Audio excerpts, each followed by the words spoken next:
ahli pertolongan cemas yang pertama ialah seorang itu perlulah memiliki perhatian yang tajam. Sebagai ahli pertolongan cemas, kita hendaklah peka terhadap punca dan gejala suatu kembangan atau kecederaan boleh berlaku. Hal ini bagi memastikan suatu kes yang berlaku dapat dikenal pasti supaya dapat memberikan rawatan awal kepada pesakit. Perkara ini penting bagi mengelakkan suatu kecederaan daripada bertambah teruk sehingga boleh menyebabkan keadaan sakit berubah menjadi keruh. Sekiranya sifat ini diabaikan, gejala dan punca kecederaan tidak akan dapat dikenal pasti dan akan menyebabkan rawatan awal tidak dapat diberikan kepada pesakit. Oleh itu, ahli pertolongan cemas hendaklah memiliki perhatian yang tajam supaya suatu insiden dapat dikendalikan dengan lebih efektif dan berkesan.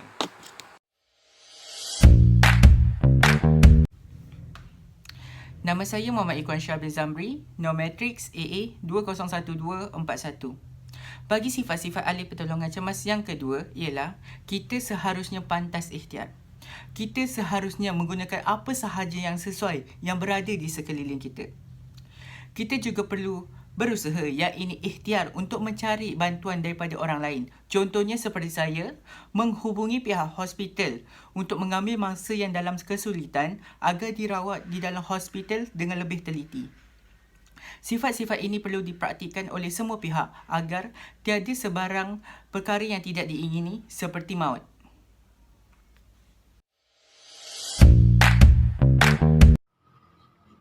Sifat-sifat ahli pertolongan cemas yang ketiga adalah tidak berlaku kasar terhadap pesakit.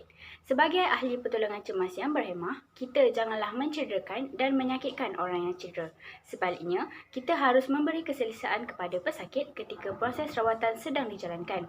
Hal ini kerana pesakit biasanya akan menanggung kesakitan ketika proses rawatan. Maka janganlah kita menambah lagi kesakitan yang dialami oleh pesakit. Sebagai contoh, jika kita berlaku kasar ketika memberi rawatan kepada pesakit yang parah, berkemungkinan kita akan menambahkan lagi kesakitan yang dialami oleh pesakit. Oleh hal yang demikian, kita haruslah merawat pesakit dengan berhati-hati sebagai tanda prihatin terhadap kebajikan pesakit. Bayangkan jika kita berada di tempat mereka, tentu kita tidak mahu diperlakukan kasar ketika berada dalam kesakitan. Maka kita haruslah merawat pesakit dengan berhati-hati dan tidak kasar. Assalamualaikum warahmatullahi wabarakatuh dan salam sejahtera. Nama saya Muhammad Amirul Amri bin Anwar bin Nomatrix AA 200605. Baiklah, sifat-sifat ahli pertolongan cemas yang keempat ialah berakal budi. Apa itu berakal budi? Berakal budi itu bermaksud berbudi bahasa serta tidak berlaku kasar. Sifat ini adalah wajib ada pada setiap ahli pertolongan cemas kerana dalam membantu orang-orang yang sakit di luar sana, pasti akan adanya cabaran serta kesulitan dalam membantu mereka.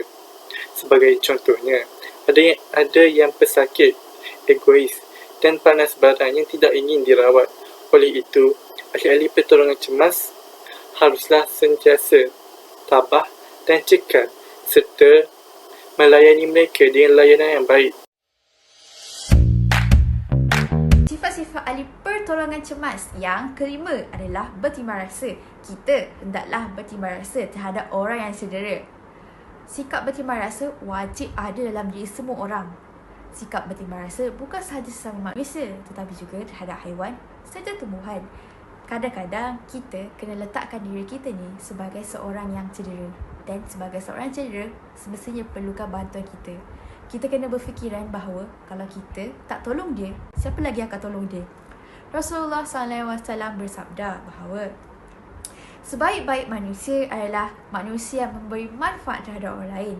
Walaupun kita punya pertolongan ni kecil dan tidak keluarkan walaupun sesin pun, tetapi kita telah selamatkan nyawa dia untuk diteruskan perjalanan hidup dia untuk berbakti kepada agama serta bangsa dia.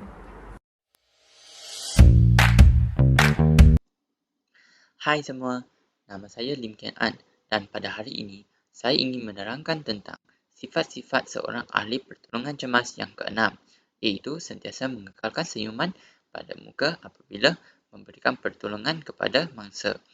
Ini dikatakan amat penting untuk mengekalkan senyuman kerana Ia dapat meningkatkan keyakinan diri seseorang ahli pertolongan cemas itu untuk memberikan bantuan yang lebih berkesan. Bukan sahaja itu, dengan adanya senyuman pada muka, mangsa juga akan berasa lebih tenang daripada menanggung kesakitan yang dialami oleh mereka. Dengan demikian, proses pertolongan juga akan berlaku dengan lebih lancar dan lebih berkesan, lebih cepat. Di sebaliknya, jika seorang tersebut menunjukkan muka yang panik kepada mangsa mereka, maka mangsa turut akan berasa ketakutan dan lebih panik dan akan merosakkan situasi. Jadi, ianya akan melambatkan proses pertolongan tersebut. Oleh itu, jika seseorang itu ingin memberikan bantuan yang lebih berkesan, dia perlulah sentiasa mengekalkan senyuman ketika memberikan bantuan kepada mangsa. Sekian daripada saya. Terima kasih.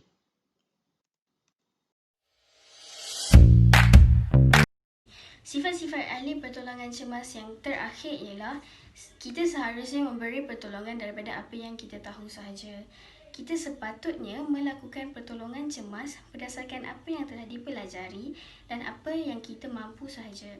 Hal ini bagi mengelakkan berlakunya kecederaan yang lebih teruk kepada mangsa.